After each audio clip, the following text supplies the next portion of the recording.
কি হবে 2/3 কয়টা হবে সেট 8টি অ্যানসার হলো 7 হবে আই এম তো অবাক গণিত পারার মূল মন্ত্র এটাই তুমি আগে ইমাজিন করতে হবে যে অঙ্কের জন্য কি কি লাগবে আমাদের বইয়ের 2.1 এর 21 নম্বর সৃজনশীল ঠিক আছে এটা দেখো কি বলছে সার্বিক সেট ইউ মানে কি বাবা বিজোড় সংখ্যা কি এক্সট্রা কি বিজোড় সংখ্যা তাহলে আর এন মানে তো জানোই তো স্বাভাবিক সংখ্যা নিতে হবে তাহলে এখানে যদি আমরা সার্বিক সেটটা বের করি তাহলে আগে লিখবো দেওয়া আছে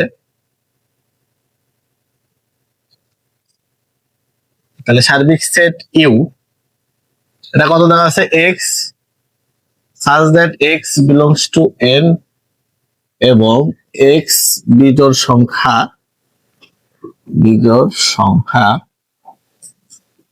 বলে অতএব সার্বিক সেট না বের করলে তুমি কিন্তু এই সেটটিকে তালিকাবদ্ধ প্রকাশ করতে পারবা না কারণ হচ্ছে সার্বিক সেটে যে এক্স আছে ওটা এ সেটেও আছে মনে থাকবে তাহলে ইউটা কি হবে অবশ্যই বিজোড় সংখ্যা হবে কি কি 1 3 5 7 9 11 dot dot dot dot dot আর নেব না ঠিক আছে তাহলে দেখো আমাদের যে এর যে শর্তটা দিয়ে দিছে এটা আমরা এখন তুলি এবং এ সমান যেটা দিছে আমরা ওটা তুলি এর শর্ত কি দিছে x such that x belongs to n এবং 2 বাবা এটা কি স্মলার দ্যান ইকুয়াল না x আর এটা হচ্ছে স্মলার দ্যান ইকুয়াল 7 তার মানে দেখো এটা হবে x এর মান এই পাশে যেহেতু x আছে তাহলে 2 এর চেয়ে বড় 2 এর সমান এবং 2 এর চেয়ে বড় এবং 7 এর সমান 7 এর চেয়ে ছোট মানে 7ও নিতে পারবা কিন্তু 2 থেকে 7 পর্যন্ত যে সংখ্যাগুলো আছে সেগুলো নিতে পারবা সোজা কথা কিন্তু বিজোড় সংখ্যা নিতে হবে ঠিক আছে তাহলে 2 থেকে 7 পর্যন্ত বিজোড় সংখ্যা কোনগুলো বাবা 3 5 7 তাহলে এটা হচ্ছে ক নম্বরের অ্যানসার এবার হচ্ছে খ নম্বর প্রশ্ন খুব ভালো করে দেখো বলছে এ প্রাইম বাবা এই এ প্রাইম এবং সি মাইনাস বি নির্ণয় করো এ প্রাইম মানে কি সার্বিক সেট মাইনাস এ মানে ইউনিভার্সাল মাইনাস এ আর সি মাইনাস বি সেটা সি সেট বি সেট বের করো তারপরে মাইনাস করার নিয়ম অনুযায়ী আমরা করব আমরা তো অধ্যায়ে অঙ্কটা শিখছি অলরেডি ঠিক না তাহলে আমরা এ প্রাইম আগে শিখবো তার জন্য তোমার সার্বিক সেটের মান প্রয়োজন এবং এ সেটের মানটা প্রয়োজন ঠিক না দেখলাই তো তাহলে আমরা কি লিখবো বাবা ক হতে পাই আমরা জাস্ট সেটা লিখবো ক হতে পারছো যে সার্বিক সেটের মানটা ওটা বলো তো কত কত পাচ্ছ 1 3 5 7 9 11 ডট ডট ডট হ্যাঁ তারপরে ধরো এ সেটের মান কি পাচ্ছে বাবা 3 5 7 আচ্ছা এইটুকু থেকে এ প্রাইম বের করা সম্ভব না শুধু এ প্রাইম বের করব তাহলে অতএব এ প্রাইমটা যদি বের করো সূত্র কি ইউনিভার্সাল মাইনাস এ তাহলে ইউনিভার্সালের মান কত বাবা 1 3 5 7 9 11 ডট ডট ডট মাইনাস এর মান কত 3 5 7 সেটের মাইনাসের সিস্টেমটা হচ্ছে এই পাশে যেগুলো সংখ্যা আছে সেগুলো এই পাশ থেকে আউট অফ দা মার্কেট হয়ে যাবে কি কি তাহলে তারপর 3 আছে 3 আউট তারপরে কি আছে 5 আউট তারপরে কি আছে 7 আছে 7 আউট আর বাকিগুলো হবে যদি কোনো কিছু মিলে এই পাশে না থাকতো তাহলে এটা পুরোটা অ্যান্সার হতো ঠিক আছে এই পাশে কি থাকলে বলে আমাদের বিষয় না তাহলে দেখো এগুলো বাদ দিয়ে কি কি আছে 1 9 11 ডট ডট তাহলে এটা আমাদের কত নাম্বার অ্যান্সার হলো প্রথমটার অ্যান্সার হলো দ্বিতীয় অংশে এটার আরেকটা উত্তর বের করতে বলছে সি মাইনাস বের করি বা x such that x belongs to n এবং 3 এর চেয়ে বড় x এর মান এবং 6 এর চেয়ে ছোট যে 3 এর চেয়ে বড় এবং 6 এর চেয়ে ছোট বিজোড় সংখ্যা x মানে কি বাবা বিজোড় সংখ্যা তাহলে কি হবে 5 হবে না 3 এর চেয়ে বড় 6 এর চেয়ে ছোট 4 আর 5 আছে 3 এর চেয়ে বড় 4 5 6 এর চেয়ে ছোট 4 5 তাহলে এখানে বিজোড় সংখ্যা কোনটা 5, তাহলে বি সেটের অ্যান্সার কি হবে 5। তাহলে এবার ধরো সি সেট সমান কি দেওয়া আছে, x such that belongs to n এবং এক্স স্কোয়ারের মান 5 এর চেয়ে বড় এবং এক্স কিউবের মান 130 এর চেয়ে, মানে আমরা কি লক্ষ্য রাখছি যে এক্স স্কোয়ার এবং এক্স কিউব থাকলে 1 2 3 এরকম ধরতে হয়, কিন্তু আমরা কি 1 2 3 ধরতে পারবো নাকি খালি বিজোড় গুলো ধরতে পারবো? কারণটা হচ্ছে আমাদের সার্বিক সেটে এক্স এর মান শর্ত বলে দিচ্ছে বিজোড় হবে শুধু। তাহলে x ইজ ইকুয়াল টু 1 হলে এক্স স্কোয়ার মানে কি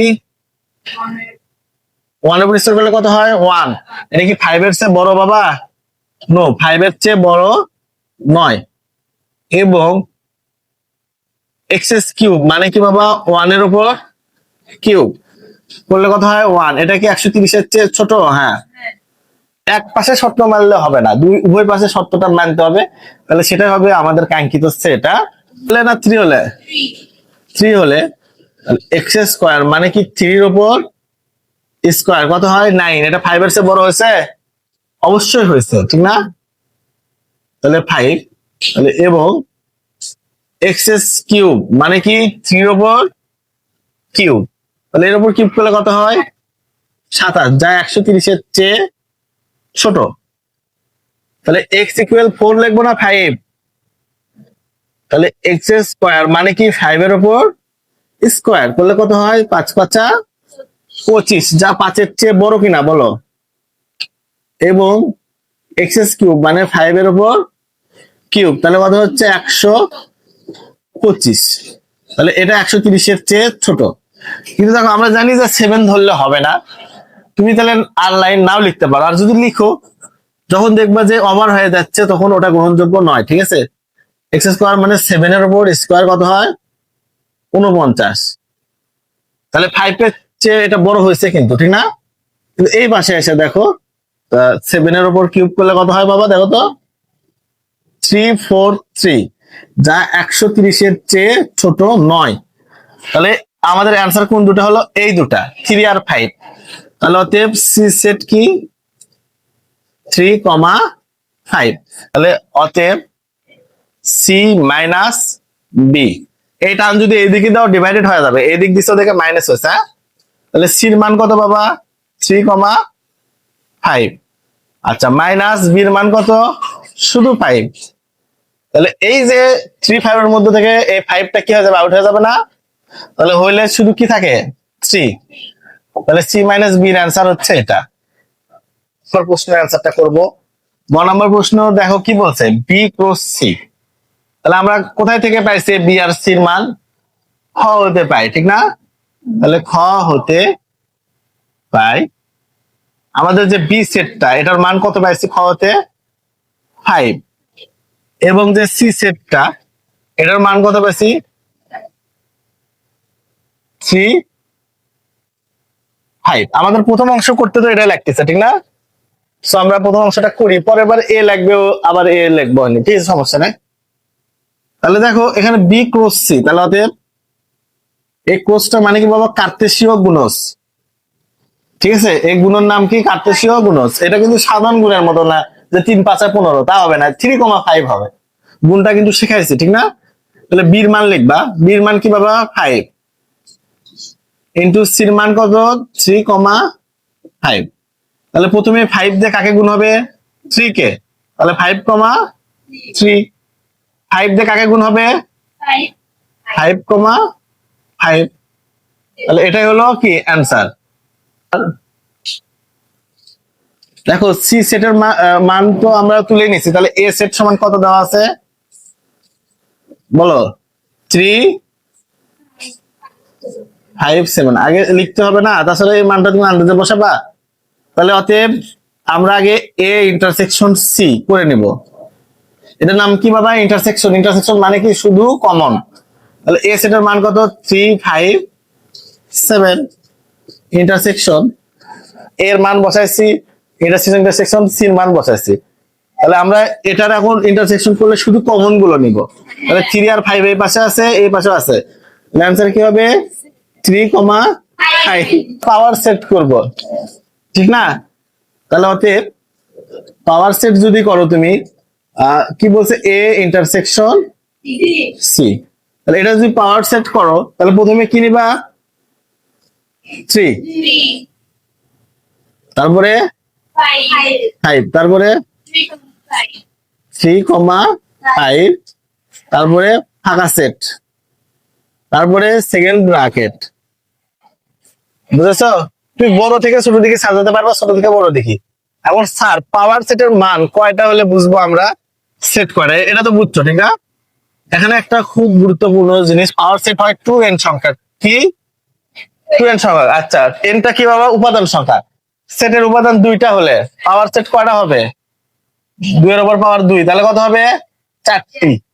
তাহলে আমাদের সেটের উপাদান 2টি ছিল, পাওয়ার সেট 4টা হয়েছে, 1 2 3 4, মিলছে?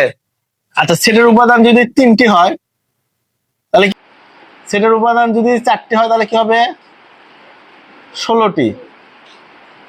এইভাবে মনে থাকবে যে এখানে সেটের উপাদান যে কয়টা থাকবে তার পাওয়ার সেট যদি করো 2 এর উপর পাওয়ার করে দেখতে হবে যে কয়টা হয়, তার মানে তোমার অ্যান্সার ঠিক আছে।